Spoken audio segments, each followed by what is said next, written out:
नमस्कार। मैं चंद्रमणि मिश्र, डाइट प्रवक्ता बलरामपुर। आज आरंभिक स्तर पर भाषा की पठन लेखन क्षमता के विकास की 7वीं इकाई के कुछ प्रमुख शीर्षकों को लेकर के इस वीडियो के माध्यम से उपस्थित हुआ हूँ। वह प्रमुख शीर्षक अनुमान लगाना, प्रश्न पूछते हुए चर्चा करना, पाठ की मुख्य बातें निकालना, रणनीतियों का शिक्षण, शब्दावली शिक्षण तथा शब्दों का स्तर है। प्रथम, प्रवाहपूर्ण डिकोडिंग।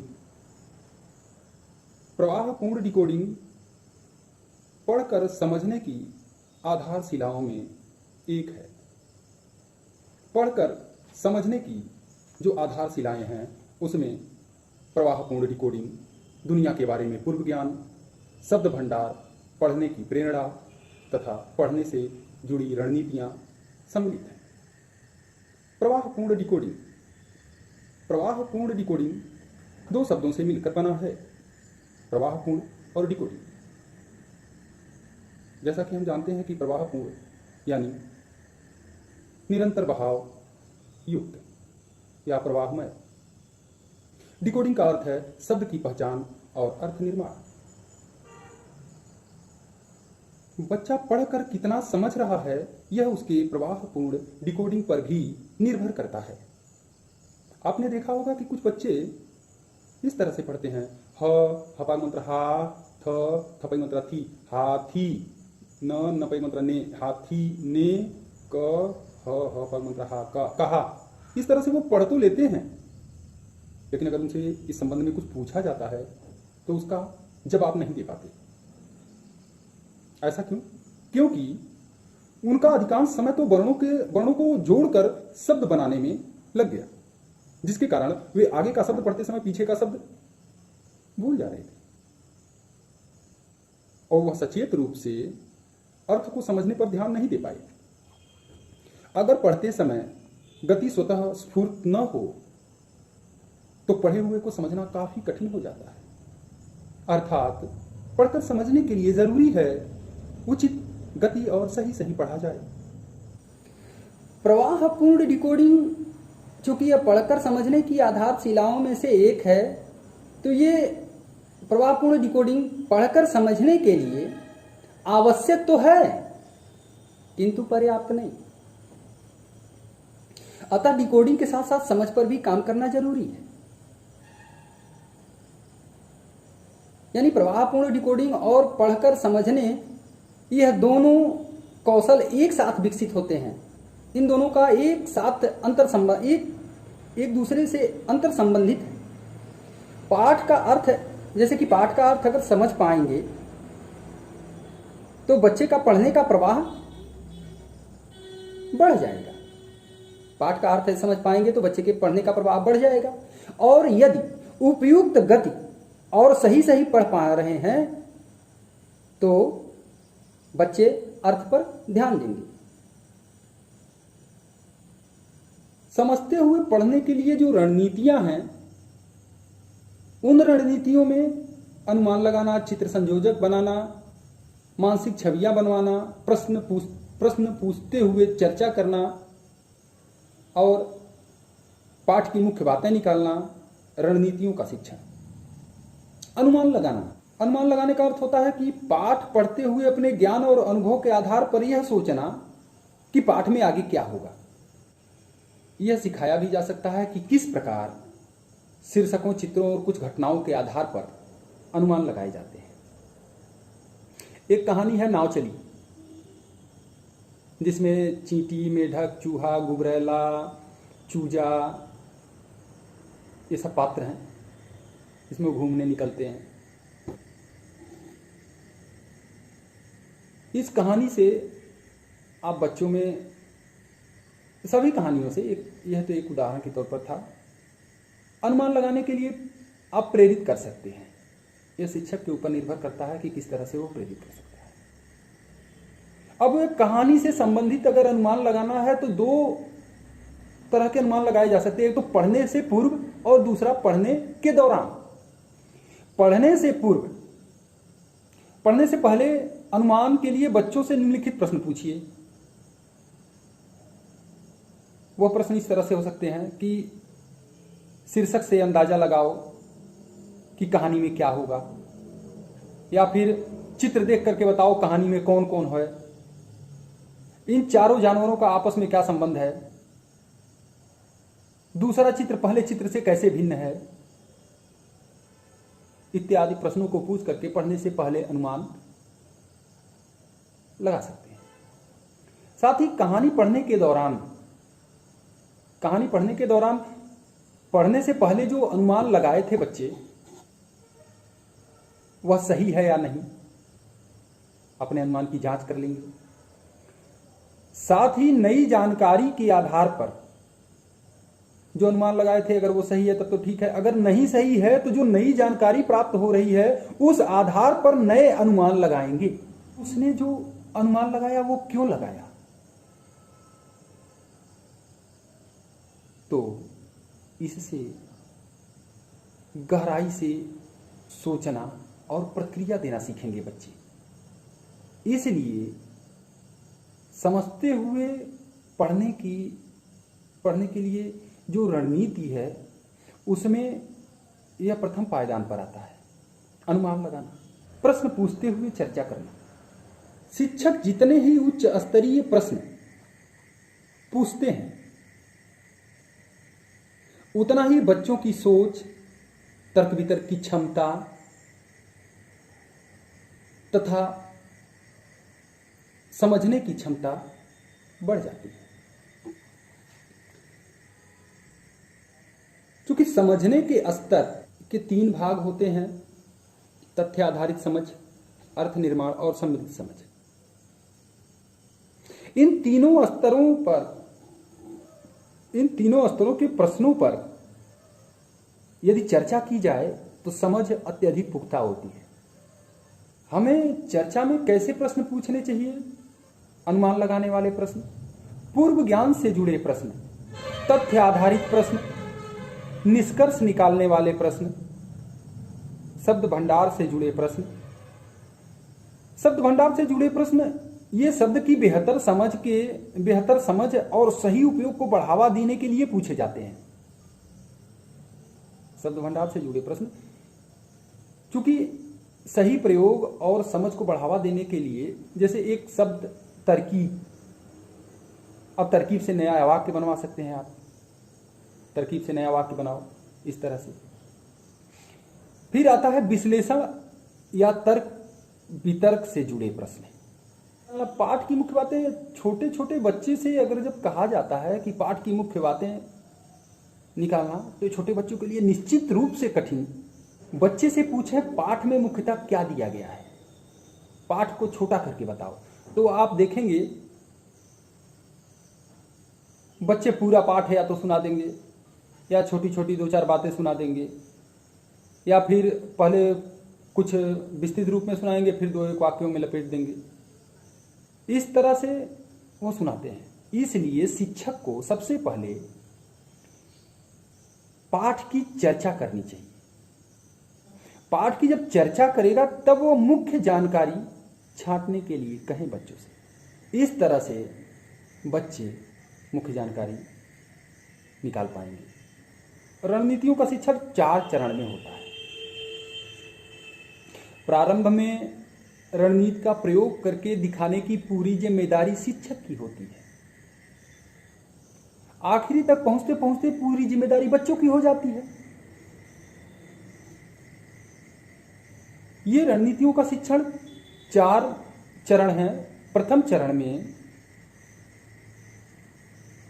मैं करूं अर्थात शिक्षक करे। द्वितीय चरण में हम करें अर्थात शिक्षक और छात्र दोनों मिलकर के करें। तृतीय चरण में तुम मिल करो, यानी सभी छात्र आपस में मिलकर के उस रणनीति का प्रयोग करें, जो सिखाया गया है, जो बताया गया है उसका प्रयोग करें। और अंतिम पायदान पर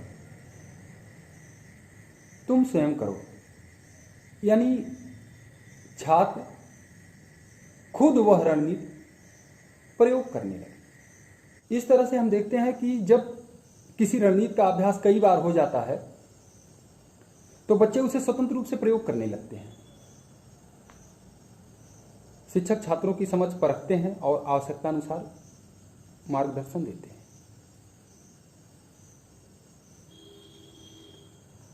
कुछ मुख्य बातें इस प्रकार हैं कि समझते हुए पढ़ने की रणनीतियां छात्रों को सोचने, समझने, तर्क करने, प्रश्न पूछने की क्षमता विकसित करती हैं। समझते हुए पढ़ने में शिक्षक द्वारा छात्रों के साथ चर्चा बहुत महत्वपूर्ण है। उच्च स्तरीय प्रश्न तथ्य आधारित प्रश्नों की अपेक्षा तुलना में तर्क करने में तथा समझने में प्रभावी होते हैं। किसी भी रणनीति के 4 चरण होते हैं, मैं करूं, हम करें, तुम सब मिलकर करो, तुम स्वयं करो। अब हम आते हैं शब्दावली विकास पर। समझते हुए पढ़ने के लिए शब्दावली का विकास। भाषा विशेषज्ञों का मानना है कि किसी भी लेख को समझने के लिए उसके 90% शब्दों को पाठक अगर पहले से जानता हो तो उसे समझ सकता है। आप जानते हैं कि बड़ी शब्दावली से अच्छे पाठक होने की संभावना अधिक होती है, जबकि अच्छे पाठक होने से ज्यादा पढ़ा जा सकता है और ज्यादा पढ़ने से छात्रों की शब्दावली और भी विकसित होती है। आपस में अंतर संबंधित है। शब्दावली का शिक्षण आप देखते होंगे कि काठिन्य निवारण के तहत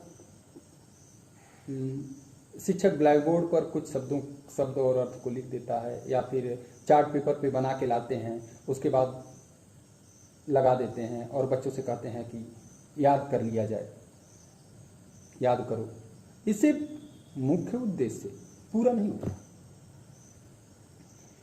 किसी शब्द को एक बार पढ़कर या सुनकर नहीं जान सकते। जानने के लिए जब हम शब्द को अलग अलग संदर्भों में सुनते और पढ़ते हैं तब वह हमारी स्मृति का हिस्सा बनता है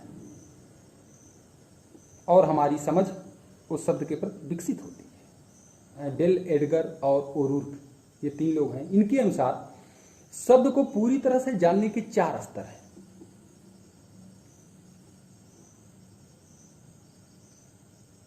प्रथम, अपरिचित शब्द। जैसे मैंने यह शब्द पहले कभी नहीं देखा। प्रारंभिक पहचान, मैंने यह शब्द सुना तो है पर इसका अर्थ नहीं पता। आंशिक शब्द ज्ञान, इस संदर्भ में शब्द का अर्थ पता है मुझे, लेकिन पूर्ण शब्द ज्ञान, मुझे यह शब्द मालूम है और अलग अलग संदर्भों में इसका प्रयोग पता है। अर्थ को केवल याद कर लेने से पूर्ण शब्द ज्ञान नहीं होता। अर्थ के साथ साथ शब्द को किस प्रकार अलग अलग संदर्भों में प्रयोग किया जाता है तथा उनका अर्थ अलग अलग संदर्भों में बदल भी सकता है, यह जानना आवश्यक है। शब्दों का स्तर। शब्दावली शिक्षण के लिए शब्दों को 3 स्तर में वर्गीकृत किया जा सकता है। प्रथम स्तर वह जो बच्चे अनौपचारिक रूप से मौखिक शब्द भंडार के भाग होते हैं, यानी यह कह सकते हैं कि उनको जो आसपास से मिला होता है ऐसे शब्द भंडार, जैसे माँ, पेड़, लड़का, लड़की, किताब, चप्पल आदि। दूसरे स्तर के वे शब्द जो उनके पाठ में तो बार बार आते हैं और उनका प्रयोग बड़े लोग करते हैं। बच्चों की रोज की भाषा में वो शब्द इस्तेमाल नहीं होते, जैसे बलवान, एकांत, किस्मत, कंजूस आदि। इस स्तर के शब्दों को प्रत्यक्ष शिक्षण विधि के द्वारा भाषा की कक्षा में सिखाया जाना चाहिए। अब तीसरे स्तर के शब्दों की बात करें तो ऐसे शब्द जो विषय, खास विषयों से संबंधित तकनीकी शब्द हैं, जैसे सौरमंडल, नैतिकता, इलेक्ट्रॉन, इस तरह के शब्द कक्षा 4 या उससे ऊपर के कक्षाओं में पढ़ाए जाते हैं। बच्चों के शब्द भंडार बढ़ाने के लिए कई सारी गतिविधियां हैं। जैसे अनायास शब्द सीखने के लिए छात्रों के साथ बहुत सारे विषयों पर चर्चा करें और चर्चा के दौरान यह सोचें कि किस शब्द कि कौन कौन से शब्द का हमें परिचय कराना है और किस शब्द का हमें प्रयोग करके दिखाना है। दूसरा, बच्चे को स्वतंत्र रूप से जितनी अलग अलग किताबें पढ़ेंगे उतनी ही उनकी शब्दावली विकसित होगी और समझ क्षमता बढ़ेगी। इसलिए उन्हें अलग अलग विषयों की, लेकिन उनके स्तर के अनुकूल, पाठ्यक्रम से अलग हो तो भी लाइब्रेरी से किताब चुनने और पढ़ने का मौका देना चाहिए। बच्चे अनायास ही शब्दावली सीखें, इसके लिए शिक्षक द्वारा कहानी सुनाया जाए, छात्रों के साथ मौखिक भाषा विकास के खेल किए जा सकते हैं, चित्रों पर चर्चा की जा सकती है, कहानी पर चर्चा या बच्चों द्वारा पुनः कहानी सुनी जाए। प्रत्यक्ष शब्दावली शिक्षण के द्वारा नए शब्दों को सिखाना। शिक्षण, बहुत सारे बच्चे शब्दों के अनायास परिचित हो जाते हैं, परंतु बहुत सारे ऐसे शब्द हैं जो सुनने में कम मिलते हैं या पढ़ने पर अर्थ समझ में नहीं आते। ऐसे शब्दों के लिए प्रत्यक्ष शब्दावली शिक्षण आवश्यक है। जैसे एकांत शब्द, इसके लिए प्रत्यक्ष शब्दावली शिक्षण ही सहायक होगा। शब्दावली शिक्षण के लिए कुछ बातें हैं, जैसे पाठ पढ़ने से पूर्व कुछ चुनिंदा कठिन शब्दों पर चर्चा कर ली जाए, जिससे वो शब्द उनके लिए अपरिचित नहीं रहेंगे और पढ़ते समय उनका ध्यान नहीं भटकाएंगे। नए शब्दों की सरल व्याख्या की जाए जो उनके पूर्व ज्ञान से जुड़ी हुई। बच्चों को समझाने के लिए अलग अलग संदर्भों में शब्द का प्रयोग किया जाए और शब्द से कई वाक्य बनाए तथा अलग अलग वाक्यों में प्रयोग करने के लिए प्रेरित भी करें बच्चों को। इसके लिए खेल या गतिविधि भी कराई जा सकती है, लेकिन ध्यान रहे हर बार बच्चे को सीधा अर्थ नहीं बताना है, उन्हें अर्थ का अनुमान लगाना सिखाएं। बच्चे से शब्द के अर्थ का अनुमान लगवाने के लिए बहुत सारी गतिविधियां हो सकती हैं, जैसे कहानी के चित्र देख करके या शब्द को टुकड़े में से घोड़ा गाड़ी, बैलगाड़ी, तो ग्रामवासी, तो शब्द को टुकड़े में तोड़ करके भी या मूल शब्द पहचान कर जैसे अनादर में आदर शब्द, इस तरह से अर्थ का अनुमान लगवाया जाए। मुख्य रूप से हम कह सकते हैं कि समझते हुए पढ़ने में बच्चे की शब्दावली का विकास एक महत्वपूर्ण कारक है। बहुत सी चर्चा के अवसर मिलने पर बच्चे शब्दावली अनायास ही सीखते हैं, परंतु इस पर निर्भर नहीं रहा जा सकता। प्रत्यक्ष शिक्षण में कुछ खास बातें, शब्द का अर्थ किसी पाठ के संदर्भ में सिखाना सबसे ज्यादा लाभदायक रहता है। शब्दार्थ की व्याख्या सरल और बच्चों के पूर्व ज्ञान से मिलनी चाहिए, और जो अभी हमने बताया कि हमेशा बच्चों को सीधा अर्थ बताने की जगह अनुमान लगाना सिखाना चाहिए। धन्यवाद।